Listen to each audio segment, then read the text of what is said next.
Hello everyone, welcome back to our channel. Today we are diving into a commonly asked question: how to find your Reels watch history on Facebook. Whether you're looking to revisit a favorite reel or simply just delete it, we've got you covered. Let's jump in right into the video. For this, what I want you to do is open your Facebook app and make sure that you have your account logged in. Tap on menu present on the bottom right of your screen represented by three horizontal line icon. Then select the gear-like icon present on the top right of your screen. Scroll down and right under your activity, tap on activity log. Now tap on activity history right beside trash option.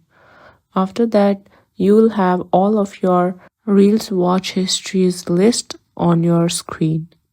And that's it. Now you can easily track and revisit your favorite reels whenever you like. If you found this video useful, please give it a thumbs up and subscribe for more helpful tips and tutorials. Thank you for watching.